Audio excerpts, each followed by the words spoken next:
Hello, everyone. Today I'm being joined by Sean Ricks. As you can see, he's an artist by the work he has up behind him there, but he's also recently done a game, and I know you are involved in a lot of other things because when we first met, I don't even think you had your game ready yet. So, No, I hadn't had that ready, and I am involved in a lot of things. Yeah, so we're going to try to cover about the game, but then we're going to talk about some of the other things that you do and how you got to where you're at. that sounds good to me. That's a long meandering road. Okay, so we know you're an artist. So I'm going to start off. How long have you been an artist? And Well, the we'll best kind thing of go with about that, I mean, I can give you a really easy synopsis of that. I've been an artist since I was a little kid drawing on my mother's walls. My that. mother's an artist. A couple of uncles of mine are artists, and my grandmother was an artist. And my mom specifically went out and got stuff that I could paint on the walls with, and then just turned me loose. All right. So let me change that up a little bit. How long have you been a professional artist? Oh, now professional, I guess that would mean how long have I been making money consistently at it? Yeah. It'd be about 23 years. So you've got a good shot at what you're doing and you've kind of got yourself a little bit established. Well, I like to think I'm almost there. I'm almost professional, but I'm such a jokester that becoming fully professional is a little hard. So what's your favorite medium? I love using acrylic, and it turns out I can't actually use oil. That's where I started was with oil. Well, unless you go all the way back to the watercolor on the walls, but professionally I was using oils. Okay. But my body builds up chemicals really fast and Ooh. I start to get ill. So I had to go far afield from oils, and acrylics have come so far. Even in 23 years, acrylics have really grown to a point where you can use them a lot. Some of my favorite ones are M. Graham and Co., and they're right out of Oregon or Washington. Okay. So you're really working a lot on canvas then for everything. I Back in the day when I was a young starving artist, I'd work on wood and cardboard and Okay. anything I could get my hands on. But now that I'm making enough money off of it, I keep certain companies in business with the amount of canvases that I buy. Usually buy about 20 to 30 canvases at a time. All right. Okay. I know a few people that are artists that will probably find this very interesting to kind of hearing some of this. Some of them are starting out and some of them are now retired. And Right, right. so that's kind of good to hear. So being an artist and coming through it, what would you say is some of your challenges that you faced and also not just challenges, but let's go on the other side. What have been some of your big moments when you said, yeah? Oh, hey, we're going to hit both sides of the extreme. My favorite part, challenges, a big challenge, great little story. I actually had a traditional education in the university system at Utah State University, went through their art program, got my bachelor's degree in art, and I had more than one professor told me that I would never make it as an artist and that I should quit. And they were quite adamant about it. And I told one of them that, quite frankly, I don't give a damn what he has to say, and just went on doing it. And I'd show up to his class every day, even though he wanted me to go on. So that was certainly a challenge. The other challenge would be sourcing material when you're absolutely broke, and you become quite ingenious at that. The human mind can figure out all kinds of ways of getting things. And then on the great successes, when I had an opportunity for the first convention to contact me and say, "Hey, we understand that you're a professional artist. We've heard about you from some other people. We want you to come as a guest artist. We will give you a free booth and you do not have to pay to be there." So it's not quite the, "Hey, I'm getting paid to go there." Those came much later, but that was a big, big thing. Yeah, I understand that. When you get like a free booth space, that's like a big payment. Oh, it's enormous. It's one of those where you're like, "I'm making it. I'm finally getting there." Yep. Okay. So you establish yourself as an artist, and I think you moved on into some other professions before becoming a game designer.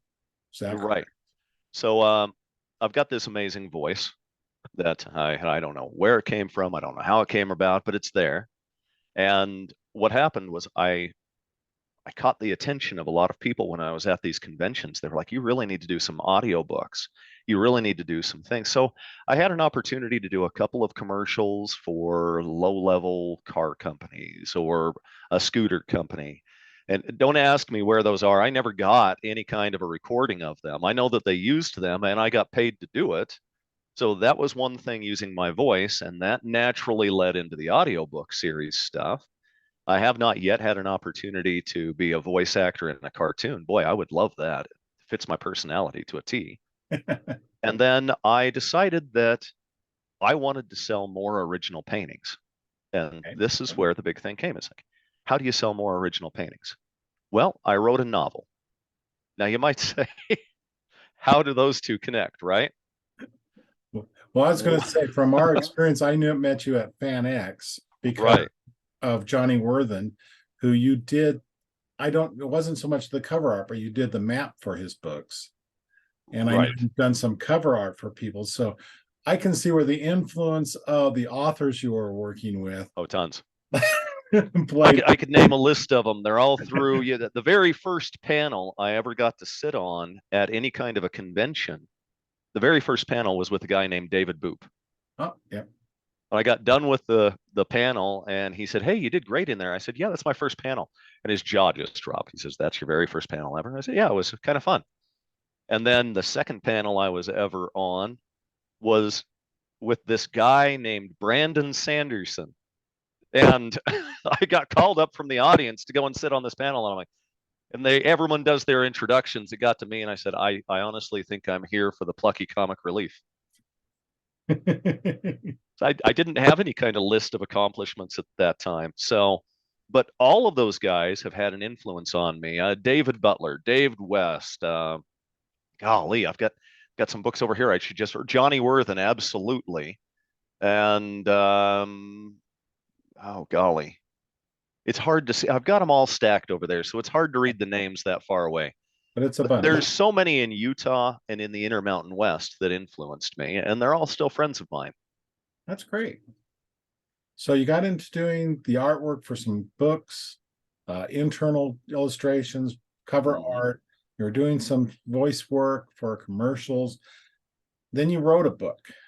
I wrote a novel, and I titled the novel iMagi. And I titled it that because I knew I was going to create a card game with it. And that's why I wrote a book to sell more paintings, because in the beginning, the first 200 paintings to be featured in the card game were all mine. And then I had an opportunity to get the attention of a couple of other great artists, and I'm working with them now as well. Okay, we'll come back to that. So now that we're on the game, I want to ask you kind of like an elevator pitch, 30-second spot. What is iMagi the card game? Oh, this is my favorite thing. I love that elevator pitch. This is the easiest thing in the world. Our hero ends up meeting Thor in Thor's realm, and it's a mess. It's spread out into all of this chaos everywhere, floating islands all over the place, thunder, lightning, volcanoes. And Thor explains Loki tricked Thor into using his own power to split all of his realm into separate floating islands and the separate elements of earth, air, fire, water, and spirit. And your job in the card game is to build sets of earth, air, fire, water, and spirit to a predetermined number of sets. Let's say we chose 3, and that's how you win the game. And there's your elevator pitch. Okay, so it's a collectible card game using Mhm. your art. And then you said you've gotten touch in with other artists. There are 2 great notable artists that I'm currently working with, and then one that I've been saving to announce on this Oh, right here.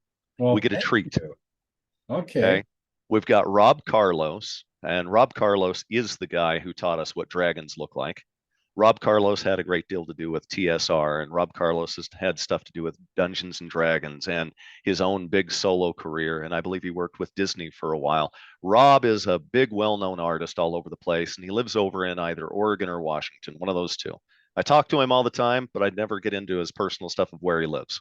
But he's got a couple of cards that are coming in, and the Kickstarter that we've got going on actually has a couple of play mats that are specifically just for him. And then Michael Brugger, who is an amazing digital artist. And Michael and I are great friends. We talk almost daily, and he had an opportunity to come on. And normally, a startup company like mine would not have the opportunity to work with two guys of this caliber. But they tend to love me for some reason. I still haven't figured out why. Maybe it's some of that artwork that you're showing off behind you there. I mean, it's They may have a few things. yeah, and I mean it's a very unique look, and that's Thank the you. type of art that you've started out with iMagi.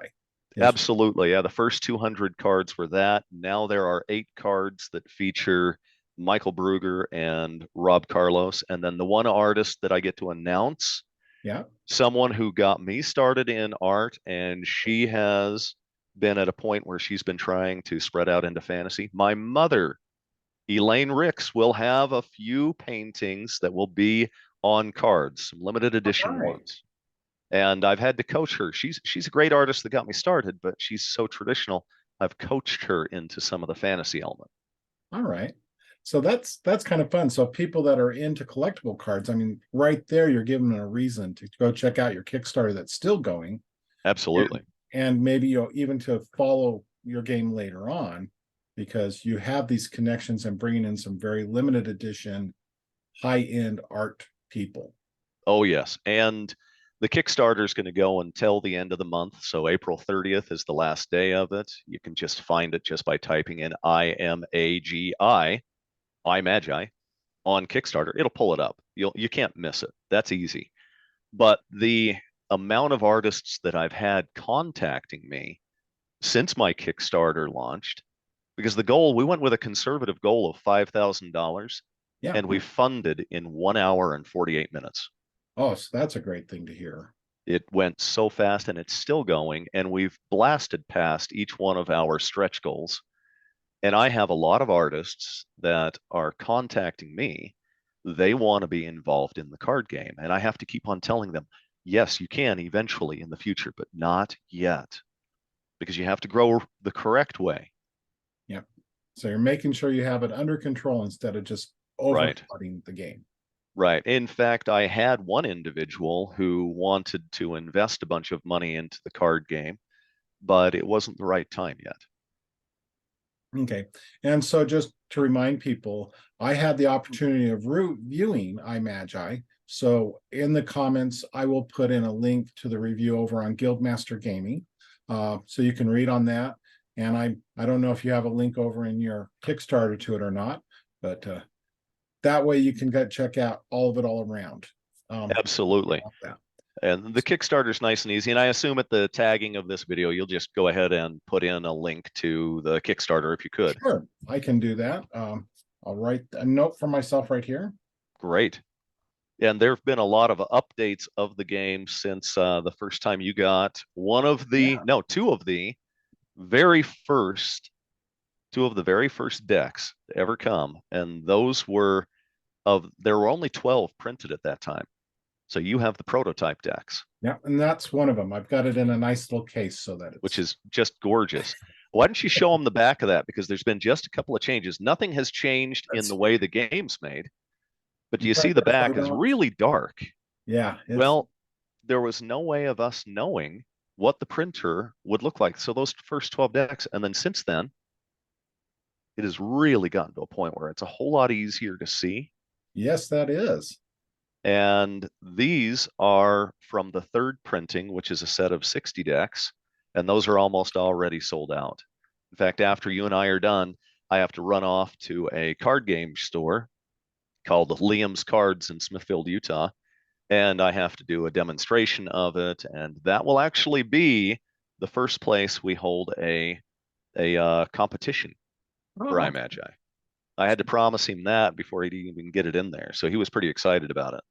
So I've got one here. See if I can show this up, kind of showing.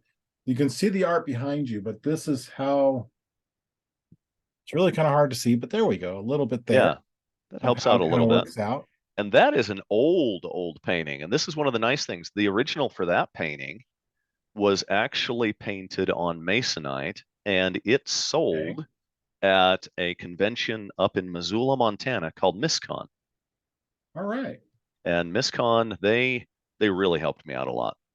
and MissCon loves everything. So the person who has that original painting does not even know yet that that's featured in the card game. And I'm going to see them in May at MissCon, and I'm going to be able to tell them, and they're going to be excited. Show them a card and say, "Look what happened." Well, I have more than 1,000 original paintings that are out and about in the world, Oh, nice. Very nice. and 200 of those were handpicked and put into the card game. Okay. So Kickstarter is wrapping up in just over a week from when we're doing Right. this now. So the end of April 2023. With it, you've already made your goals. So if people are backing it and want to go in and back it, knowing that it's already done, what type of time frame are you looking at to be able to get the games in the hands of people? Because I know I have a few friends that are big Kickstarter people, and that's one of their biggest frustrations. Oh yeah. Well, and the nice thing is that since we've been in full production, we have our supply line absolutely in place. We don't have to worry about any interruptions. I've already overcome a bunch of problems with interruptions. They will have the decks in their hands within 2 to 3 weeks. So it ends at the end of April, and that means that fulfillment happens in May. That is a huge difference from so many that I've been hearing about. So one of the things you're doing different, instead of doing a Kickstarter, I want to make sure everybody understands this. Instead of doing a Kickstarter to fund you through development, you're actually using this as a way of saying, place your order for the game and we'll get it to you. Absolutely. And I made it abundantly clear in my Kickstarter that this was to help me get reach, help me reach the people that I can't reach on my own, because there's only one of me. And right now I am the only sales guy. Now I'm pretty good at it, and I'm really good at talking to people. And in fact, if you put me on stage in front of 10,000 people, it's my home. I'm at home there. I love that. I can attest to that. Like I said, the first time we met was on the vendor floor at FanX. I love it. It's one of my favorite things to do. In fact, the space Balrogs used to, if one of them was not wanting to go on stage and do their thing, they'd invite me up. I was an alternate. So I'm on a couple of videos that they've done. But I love it. I love being on stage. I love talking to people. I love the one-on-one, and being on the convention circuit. That is my home.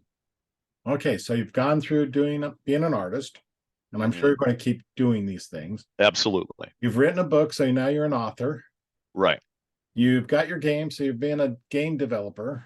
Right. Done commercials before for Right. voice commercials. Yeah, So they didn't want to picture the face, just the voice. so the question I have for you now, Sean, what's next? It seems like you keep moving to a new project. So what's your next project you're looking at jumping into? Well, and remember, there's the audiobooks. Ah, Okay. Now the card game is going to be a constant product. All right. The paintings are going to be a constant right. product. Those things are all the novels. I get to announce something else here with you. Oh, okay. So So we have the first one. We have iMagi, and iMagi is part of a trilogy. And just earlier today, I added another 10,000 words to the second novel, which is I Mystic. And I'm not going to tell you the name of the third one because the third one gives away everything. So we can't tell you the name of the third novel. It's too much of a reveal. Yeah, all right. That would be like me saying, Luke, I am your father. So we can't do that one. Okay. It's got to be held in reserve. But I have the first 2 chapters and the last 2 chapters of the third novel written. And we have a split off novel that has a lot more to do with the entire universe behind iMagi and the card game. And that will be called Island Hopper, Island Mender, and Island Binder. So you're saying it's a whole nother trilogy, not just whole nother trilogy. Okay. Yeah. And it's a so split off from it. You're creating a massive universe here. Yes. Instead of just one shots. And we have a goal that as everything continues to grow with iMagi, because it'll all be under the iMagi umbrella, these other things will be called the iMagi novels as well, with separate titles. All right. We are going to open up a competition to give people an opportunity to do a fan novel. So fan fiction. All right. Well, We'll put that out there eventually. That's probably 3 to 4 years, maybe 5 years down the road. There's a lot to that, depending upon growth, because Yeah. we've got to grow the right way. If we grow too fast, too big, too strong, everything kind of falls over like a tree with no roots. Okay. So that's one of the things, the hope force, as we might say. Right. Okay. And of course, I would still love an opportunity if somebody ends up giving me the opportunity to do a little voiceover for an anime. That would be, even if it's just a bit character, that's one of those, that's the bucket list thing, right? Yeah. I'll see what I can do at my, because the film stuff that I'm involved with, I can say Sure. I know someone that's a voice actor. Yeah, that's right. Well, and I'm pretty easy to work with because I just love it. It's never about the money. It's all about the experience, and I love the experiences. All right. So you got, besides the novels, do you got other elements that you're looking at expanding into on a personal basis, or things, new projects you're working on? The card game itself is already scheduled to have next year an entire another 200 cards released with it. So that's a big expansion. And we already have 200 cards that are released with the multiple expansion sets. So people can get a starter deck and then they can get an expansion deck. An expansion deck is 18 cards. They're guaranteed to have unique and rare cards in there. And I did something for people that I think you've seen on your cards. On the top, it puts in your hands the ability to collect it because it lets you know whether it's a unique card, a rare card, an uncommon, or a starter deck card. Okay. And that's important. I wanted you guys, the collectors, to know what you were collecting and know that you had something that you could keep. Because there are so many people that say at the beginning of some card game, others that will remain them nameless, but they wish they knew which ones were going to be the great ones back then. Yeah. And if you talk to Brandon Sanderson, he's very proud of showing you that he's got one very specific card. Yeah, he's a big Magic fan. Yes, he is. I wasn't going to say anything about it, but I wanted Well, people to have that ability. I'm involved with one of the writing symposiums around the Mm. life of the universe and everything. And one of the things they do there, because it's close to where he lives, is they usually hold a magic tournament, because if Ah, they hold one, Brandon shows up. that's right. That's right. But among the other things that I'm going to be expanding into Yes. is not just the novels and everything else, and not just the universe. I'm going to be painting some maps for iMagi. So it's a big experience that's coming. And I happen to know the map guy. It's me. So, but I'm still doing some other things. I still have people like Johnny Worthen that will ask me to do maps for them. I still have people that'll ask me to do some book covers for them. I still do those. In fact, I'm in communications with David Boop on something, and then we're just going to leave it there on something. On something. So, And that's like, and you kind of mentioned it earlier, and I know we were actually talking it off screen before we were recording this, mm, that you're going to be doing some audiobook work. yes, some more audiobook work. I'm doing one right now for Immortal Works, which is a company out of Utah. And I actually need, when we're done, before I go off to my other appointment, I need to record one more chapter and then send it off. So I'm busier than busy. Yeah. So people, if you are interested in like Immortal Works, what they do is they kind of specialize more in young adult, um, but it can be all sorts of things. It's young adult fantasy, science fiction, present day stuff, urban fantasy. They want it something that's a little bit easier, cleaner read for the people that are interested in looking for that. So Right. I've done a few reviews of Immortal Works. So Yeah, I and I've really enjoyed working with them. And there's my co-author is JC Thompson. oh yes. And JC is he's working with me on a couple of things. He is currently in the last final stages of the first iMagi novel, which is titled iMagi. So that one's coming out. But I love speaking at conventions, and I don't get enough people contacting me about it. So, yeah, put a little plug in there for me. I know you know plenty of people. Oh And Life, the Universe, and Everything, I never get to make it to that one because it's at the same time as another convention I go to. So maybe I'll have to alternate. yeah, it's tough timing when you got all the different things start going. It's like, which Mm, ones do I do? I understand that, because that's what I end up having to do all the time. So Do you have, you mentioned a MissCon coming Hmm. up. Do you have some other ones moving forward through the rest of the year of 2023 that you have on your schedule that you'll be doing where people can maybe find you either on doing a presentation panel or even just on the floor? Well, I will be at Utah FanX, and I always end up there. And for the last 15 years, I've never had to pay to get in. And only one of those years did I sneak in. The rest of them, somebody else. But I think it's well past the statute of limitations, so we're okay on that one. And I'm I not don't going to think it's tell people. actually been open for 15 years, but So however long it's been, there's been one that I've snuck into, and I didn't have to pay to get into any of them. People always pay for me to get into them. And then I usually get plucked out of the audience by people who know me and they say, get up here and get on this panel with us. And that yep, happens quite regularly. I know that experience, and it's like, okay, What are we talking about? Right. Okay. I'll just make something up then. And that's usually the way I started out. well, actually, I understand what you're saying because I was at one recently and I was in the audience and going, well, we're talking about what games kind of fit what category. So we're going to go through us up here. And when we finish off, I'm going to ask Dan out in the audience. And it's like, oh, geez. You're like, hey, I came to sit down and enjoy this. That's the thing, though. All of my friends that know me, especially professionally, they're like, "Oh, Sean's up for anything." He'll always come up on stage, which I have no problem with. I mean, it's where I love being.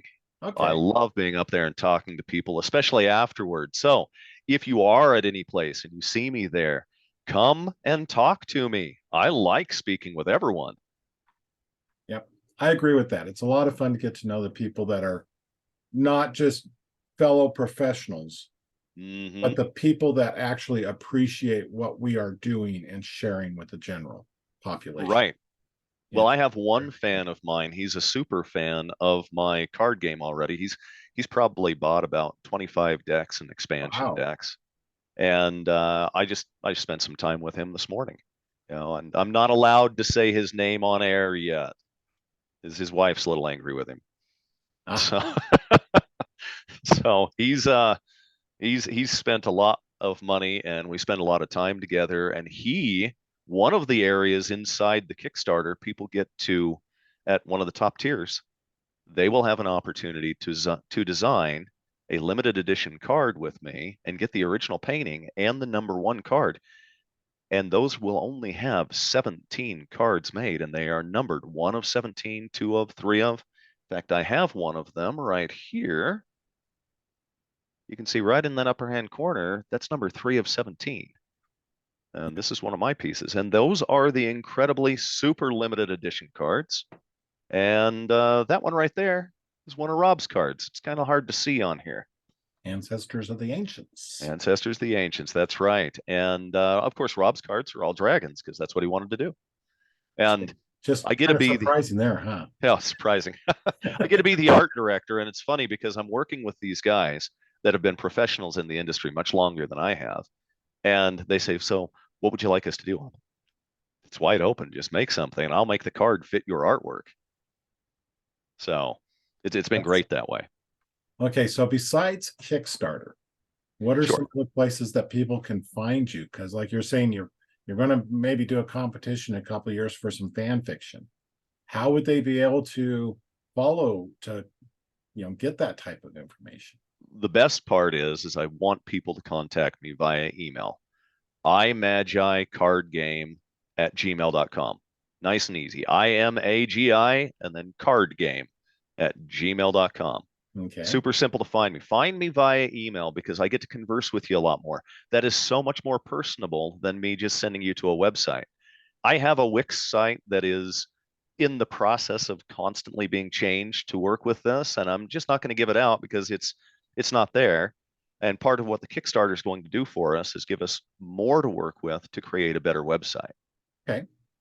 So, but by all means, just contact me via email, converse with me. If I like what we're doing, I'm actually going to get that individual my telephone number so we can talk over the phone. And if they are up here near Logan, Utah, which is right around where I live, about the second or third week in May, we're going to have a giant Kickstarter party for everybody who invested in the Kickstarter and a couple of people who have had fun. We might even invite this guy named Dan that I know. He kind of looks like you. That's poor guy. Poor guy. But yeah, give me an email. And you can feel free to put that email in the link if you'd like to. Okay. You can put that down. I have no problem with that. I like people and I like talking to people, and I never get to a point where I'm tired of it. Now, my wife does because it takes time away from her, but I never get tired of talking to people. And when I have someone who walks up and says, I'm your biggest fan, oh, it just melts my heart. I love it. That's great. So I'm going to kind of, we've gone for about a half an hour now. So I'm going to kind of draw on some kind of final Sure. questions, because I know you have such a unique background in everything you've done. But, if somebody wanted to become an artist, what would be the advice you would give them? Oh boy, you want to know the best thing that you can possibly do? Decide, first of all, what kind of area of art you want to go down, and then go to YouTube. Oh boy, you want to talk about a plethora of information. If I had had YouTube back when I was going to college, I would not have needed college. Wow. Not that those professors did much for me anyway. So, I mean, they kept on telling me to quit, and obviously that didn't take. I'm stubborn. What can I say? And that's the other thing. You need to be stubborn. You need to stick with it. You're going to have hard times. You're going to have times where you're going to have critics. And you know what? I actually take any emails or anything from critics and I frame them and I put them in a book. And I have right on the top of the book, it says, and it's a big binder, and it says, there's no such thing as bad publicity. And I love it. That reminds me of, just brought back memories. I can't even remember who it was, but an author that I had gone to a conference they were showing, and she was talking, and she had this box with her. Mm-hmm. And what she had done is every rejection letter she had got, she had actually laminated it, Oh, wow. put it in here. And it was a pile that was almost a foot deep. Oh, I love it so much. It's kind of like, and you know what? If you're young and you're having a difficult time trying to get through something, I tell people go and watch Meet the Robinsons. You Okay. want to talk about a great example of overcoming any kind of failure? That cartoon encapsulates what it means to keep moving forward. So your advice is just learn what you can and just keep pushing. Keep pushing and talk to everybody. Act like it is. And back when we were kids, Dan, we'd have these RPG games that were just on our computer. You couldn't talk to anybody else. It was just on the computer. And the way that you succeeded is you talked to every NPC in the entire thing. Well, that's the same thing with life. Talk to everyone and accept some criticism. I mean, if there's criticism, and you'll know constructive criticism from criticism that's not constructive, and you can feel the difference.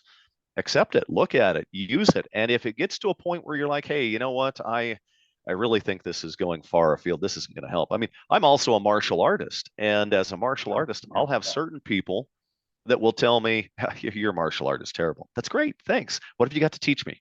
Okay, well, I've seen what you've got. I'm going to use some of it. And other than that, the rest of it just kind of goes by the wayside. So I'm going to kind of summarize that, because I actually use that in a presentation I talk about doing with critiques. Mm-hmm. How to give them, how to get them, what you do with them once you got them. And I'm stealing this from the Inklings, which was C.S. Lewis and Tolkien's writing group. Mm-hmm. And it is, remember that author and authority have the same root. And if you're the author, you have the authority to accept or reject whatever anybody else says. That's right. That's right. And even your editor. Yep. So, and especially your publisher, all right? You have the ability. It is your power. It's part of knowing, and knowing's half the battle, right? Yep. Yep. So yeah, that's some great stuff. So, what is there anything in particular that you would like to finish up on? Let's see, something to finish up on. I mean, we've had such a great conversation. It's hard to pick one thing, but there will be friends that will reach out to help you, and you have to accept help. Never try to do everything on your own. I mean, I have so many people who have gone so far out of their way to help, and it's humbling by an enormous leaps and bounds. It's very humbling. Learn to accept that help, but don't give away anything that you don't have to. Okay. Yeah, asking for help and just being well accepted is probably how you ended up with Carlos and Brugger as Oh, part oh, of wow, yeah, your art team. yes. I'm blessed to work with those giants, and they are giants. Yeah, I mean that's very impressive. I'll have to admit now I'm looking forward to seeing what they came up with on their designs for the cards. Yeah, it's go to the Kickstarter. Go take a look at the Kickstarter. You can see some of the things from both of them on there. Ah, there we go. And there are limited edition prints that are available as part of the pledges. The great thing that we did with our Kickstarter is everything is real product that can all be delivered in the month of May. Even the original paintings that I'm doing, because there are some levels where you get an original painting, you get a little input on it. I do the painting, we put it on a card, we get you the original and the card. Sounds like a lot of fun. Sounds like you're doing a lot of great stuff. And I want Right. to compliment you on the idea that, like you're saying, it's already pretty much all in hand. Mm-hmm. You've already gone through all those struggles to make sure that when this hits, people know it's coming. It's not Right. something that they'll see in 3-4 years. Right. Yeah. No, they don't have to worry about any kind of a delay on that. I'll put a proviso on that on those original paintings. If I happen to get sick for some reason, because I have overcome a lot with my health, you and I have spoken about that a little bit. Yeah. Um, I've survived open heart surgery, knee surgery, 2 ear surgeries. I'm deaf in this ear. I've been shot, stabbed, run over by a carnival ride that I jumped into to save 2 kids. I've had 8 concussions, 2 rollovers, and 3 broken ribs. So if for some reason I get sick, the originals might take a minute, but the rest of the stuff's easy. All right, that's great. So just to remind everybody, you can find them over on Kickstarter by searching for iMagi. If you want to find out more information and kind of follow up, it's imagicardgame@gmail.com. And we'll put those all in the notes. And you can get a review. You can read the review I did of iMagi over on Guildmaster Gaming, and we'll have that there. As a final thing to everybody, I'm going to ask, please subscribe to the channel, just because it allows me to create some better promotions where I can get some of the people I know in that work under like non-disclosure agreements that, or their publicist says you have to have a minimum number. I think I'll have to go and do that right as soon as we're done then. All right. Thank you very much. And thanks for joining me with here with chatting and talking about your game, your books, your life, your art. I mean, it's some pretty amazing stuff. I think Well, it's pretty Dan, inspirational for people that are watching. it's been great. Thank you. You've helped me out so much when you did that very first review. I loved that. I posted it everywhere. I got everybody to look at it. I even told them, hey, go in and click on some of the ads. And I can't thank you enough for the opportunity to have a platform here. It's as people continue growing like this, and I've grown a lot with a lot of different things, people expect you to be full of yourself. I'm humbled by everything that my friends do for me. Well, thank you. You're welcome. I think you deserve it. Thanks. All right. You have a great day. You too. Bye.